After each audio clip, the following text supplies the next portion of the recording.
Ladies and gentlemen, boys and girls, children of all ages, this is Hopeful Chewbacca back at the Church of Chewbacca, and today we're going to go over a budget team build.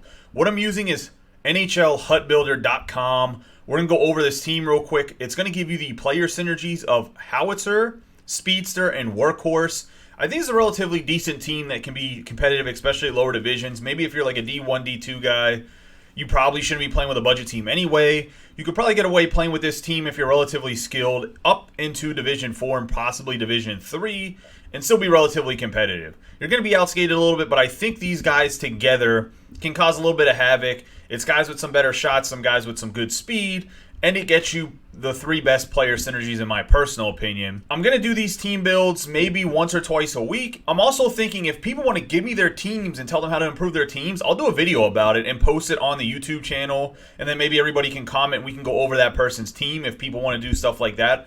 I'm more than willing to do that with anybody that's subscribed to the channel. So you guys let me know if that's something you would like to see on the channel. Maybe do some subscribers, teams, build their team up, or what they can do to improve their team. Either way, we're going to go over this budget team to help some of you guys out that are more casual players, not super hardcore players. I'm going to explain why I went with the guys that I went with. As for the rest of the lineups, you can already see them on the screen to the left of my face here, which I'm going to take my face off when we're doing this review, which I typically don't do. But as you can see for this rest of the line-in, that's the guy that I just put in for this team for the Christmas gift. What I'm going to do, though, is put in a different left defenseman in the comments and pin it in case you picked one of the forwards.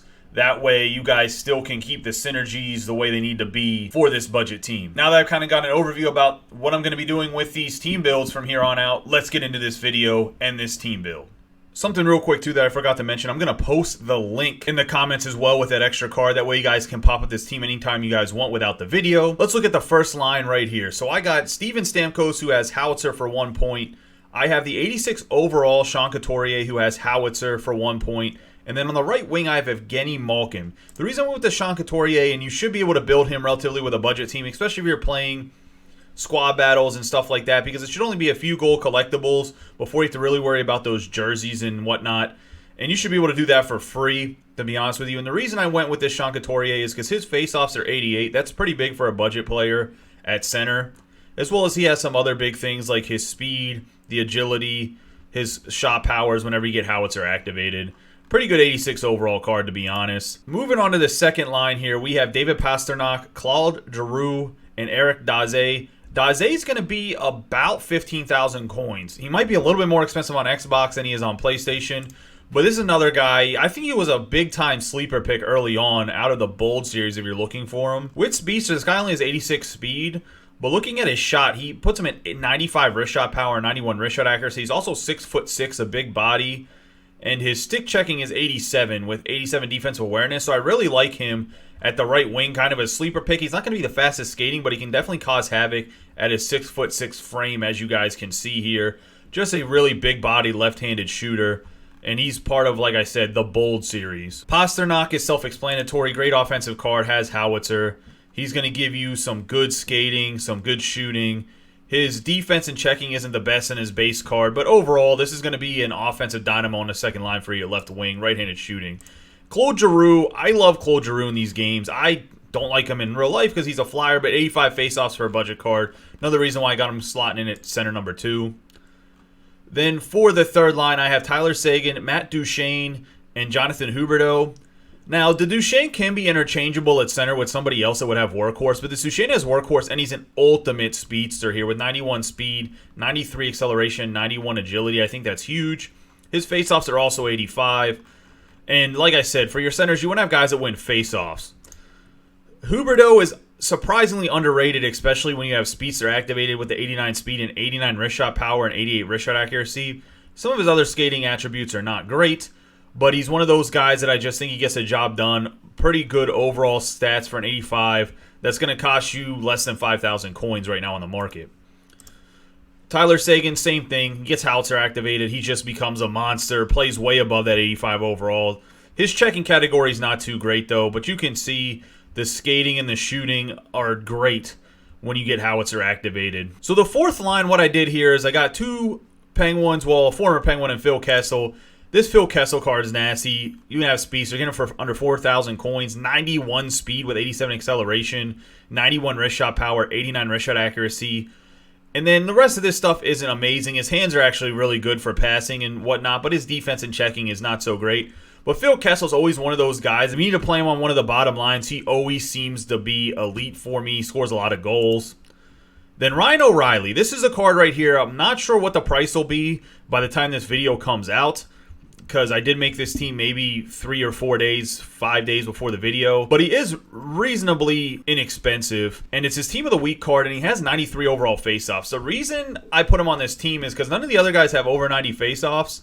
If you're not the best faceoff taker, you really need to win a faceoff, you can always put Ryan O'Reilly in at the end of the game, even if his line's a little bit tired.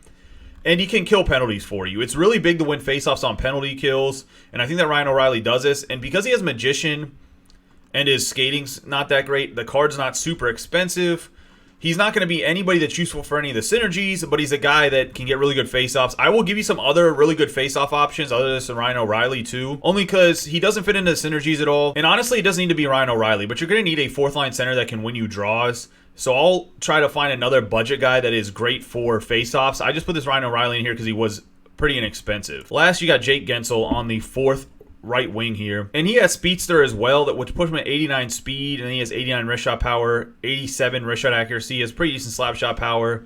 He has his other attributes are average. For an 84 overall card, he's a pretty decent card. It's his primetime card. I don't think he'll be that expensive either. Some of these primetime cards vary in price a great deal. Another guy where you just have to find Speedster for your fourth line if it's not this Jake Gensel. I just know this Gensel was selling for about 7K to 5K whenever I made this video. If he's a little bit more pricey now, it is what it is. Just sometimes the market demand changes. So we've gone over the forwards. Let's go over the defensive core here. So I do have Rasmus Ristolainen. And like I said, if you took any of the forwards, such as Joe Thornton, took one of the forwards, we'll obviously have to get a different left defenseman. It'll be tagged, but I took the Ristolainen. I mean, self-explanatory. Huge body defenseman, 6'4", pretty good skating. He's definitely going to lock it down on left defense. And then I got a partner with Victor Hedman, where if you have Howitzer activated, this Victor Hedman at 6'6", isn't the fastest skater, but 85 speed with a good shot powers, as well as a great stick at 88 defense awareness, 88 stick checking, and his height just at 6'6" makes a difference. You just have to play a little bit more conservative, so you're going to set up your strategies and not be like pinching or anything like that, so you don't get beat bad on a rush the other way. But two big body defensemen on your first defensive pair with good endurance will definitely help you guys out. Then you got Chris Letang in the second pairing here at left defense. He has Speedster. With Speedster activated, he's going to have 88 speed and the 88 wrist shot power. The 88 speed for a guy that's 83 overall is amazing, and he has a relatively good stick checking and defensive awareness. In the right defense here, we got OEL, or Oliver Ekman-Larsson. He has Howitzer, and with Howitzer, he has 88 speed, 84 acceleration, great slap shot power, 89, slap shot accuracy, 82. His defensive checking category here is not the best at 84 stick checking and 85 defensive awareness, but it's more than suitable for a budget team. I mean, you're looking for a guy that's left-handed that has Howitzer, Speedster, and OEL has that. In the bottom pair here, you had to fill out Workhorse. That's another reason why you have Duchesne is to fill out Workhorse too, which I don't know if I mentioned that when we're going over Duchesne. But the PK Subban, very inexpensive card for I think what you're getting out of this Subban. Even though he's only 84 speed, he seems to skate very well above his attributes. He has great defense here with 87 defensive awareness, 86 stick checking. And with Workhorse activated, he has the 87 acceleration, 89 balance, and 92 endurance. You can obviously switch these pairings around a little bit if you want to bump him up over Letang. Might be worth it, might not be worth it. And then last but not least is Shane Gostisbehere. And Shane Gostisbehere here has 90 acceleration whenever you have Workhorse activated, 85 balance and 89 endurance with 87 speed. Pretty good shot. It's not the hardest shot at 87, but it's going to be relatively accurate with 83. And then his checking categories, 85 stick checking, 84 defensive awareness. That's not the best. Gostisbehere is obviously an offensive defenseman. But nonetheless, I think that you can get away with him in your last defensive pair for sure to fill out Workhorse. So we've gone over all the skaters, and then I picked two base goalies that I think do relatively well for a lot of people, and that's Andrei Vasilevsky and Carey Price, and both of these are under 10K. You obviously could get like Ben Bishop or somebody else. I just suggested Vasilevsky and Price because they seem to play really well against me. They seem to be the goalies that other people are using. You'll see a lot of Vasilevsky after that Team of the Year card that just came out. However, they're bigger bodied. They move well. They aren't too over aggressive. So that's what I put for the goaltenders. These can be anybody. If you want to go with Bishop, if you want to go with any other big bodied goalie, then by all means go for it. These are just my suggestions. Now, with all this being said here, this team should run you about 200,000 coins, maybe a little bit less, because Ristolainen is for free. The Sean Couturier is for free by just playing, because you should be able to get the gold collectibles through having 50 gold players by just playing and opening random packs. So these two guys are 100% free. And I would say the rest of the team you can definitely build for 200,000 or less, especially with the way the market's looking right now. Because of that, I think this is a very good budget team. You get 3 player synergies activated that all kind of deal with skating, and skating is the meta in this year's game. Let me know what you guys think about this budget build. Do you think we could improve it somehow? What do you guys think about it? Like I said, I'm going to post a link under the comments and pin them. I hope you guys enjoyed this. A little bit different type of video than what I have been doing. Don't forget to subscribe, like, and share this video with any of your friends that play NHL 21, especially if they're more casual players. That way you can kind of help them out with a budget team. You guys have a great day and be safe.